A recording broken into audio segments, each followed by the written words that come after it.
ભાવનગરના મેયર ભરત બારડની આત્મવિલોપનની ચીમકી મામલે એએપી નેતા નેશનલ જોઈન્ટ સેક્રેટરી રાજુ સોલંકીએ આપી પ્રતિક્રિયા।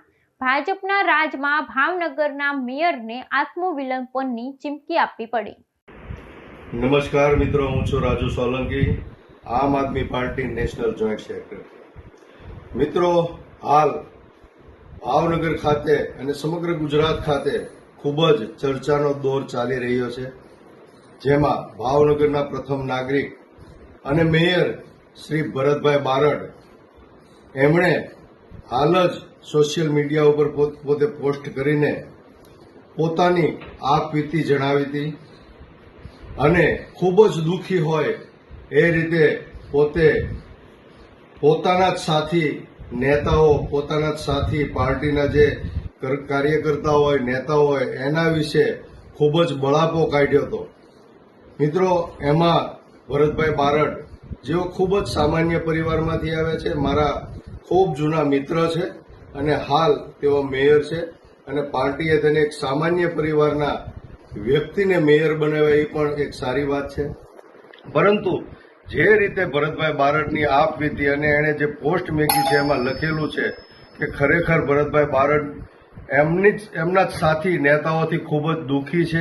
ભારતીય જનતા પાર્ટીના અમુક નેતાઓ ભરતભાઈ બારડને ચોક્કસ નિશાના ઉપર લઈ અને એને એન કેન પ્રકારે હેરાન કરવામાં આવી રહ્યા છે। ભ્રષ્ટાચારના મુદ્દા હોય, હની ટ્રેપના મુદ્દા હોય, આ તમામ બાબતે ભરતભાઈ બારડને ખૂબ દુઃખી કરવામાં આવી રહ્યા છે। આ મિત્રો એક ખૂબ જ દુઃખ ભરી બાબત છે, દુઃખજનક બાબત છે ભાવનગર માટે, ભાવનગરની પ્રજા માટે।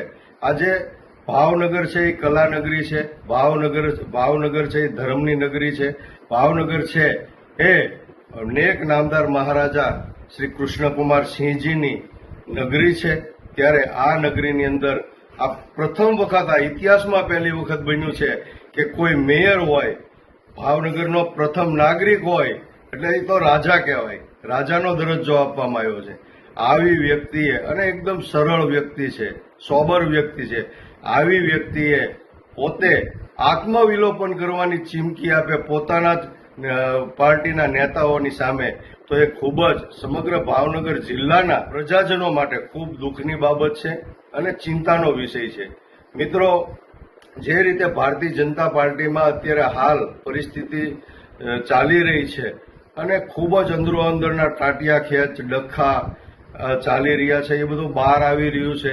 હમણાં તમે જોયું કે કરચલિયાપરા વોર્ડના 4 નગરસેવકોએ હર્ષ સંઘવીને, ગૃહમંત્રીને પત્ર પાઠવીને લખ્યું હતું કે ભાઈ હાલ અહીંયા કરચલિયાપરામાં બિહાર અને યુપી જેવી પરિસ્થિતિનું નિર્માણ થયું છે, એટલે કે ભાજપની હાલની જે શાસન છે એની અંદર પ્રજાનો મરો થઈ ગયો છે, પ્રજા ત્રાહિમામ પોકારી ગઈ છે। એ જ રીતે હમણાં 2 દિવસ પહેલા આપ જુઓ તો એક નીતિનભાઈ રાઠોડ નામની વ્યક્તિને ભારતીય જનતા પાર્ટીનો જે હોદ્દેદાર છે, પદ ઉપર છે, એને કોઈ બુટલેગરોએ ઢોર માર મારી અને હોસ્પિટલાઇઝ કર્યો અને પોતે પણ હૈયાવરાળ કાઢતા હતા।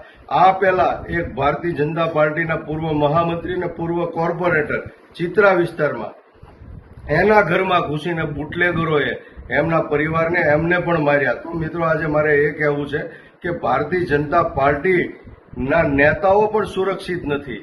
એ હદે ભારતીય જનતા પાર્ટીના શાસનમાં સ્થિતિ કથળી ગઈ છે અને ગુજરાતની અંદર આપ જુઓ છો કે સમગ્ર ગુજરાતમાં ભારતીય જનતા પાર્ટીના નેતાઓના, મોટા મોટા નેતાઓના, મંત્રીઓના, એના પુત્રોના, એના પરિવારના એક પછી એક કૌભાંડો હોય, ચાહે ભ્રષ્ટાચાર હોય, મારામારી હોય, ગુંડાગીરી હોય, વ્યભિચાર હોય, આવી તમામ બાબતમાં ભારતીય જનતા પાર્ટીના નેતાઓના પરિવારના લોકો આમાં સંડોવાયેલા છે, એ પ્રજા જોઈ રહી છે। અને ખરેખર આ શાસન, જે ભારતીય જનતા પાર્ટીનું જે શાસન છે એ ડામાડોળ થઈ ગયું છે, અંદરો અંદરના ડખા હોય।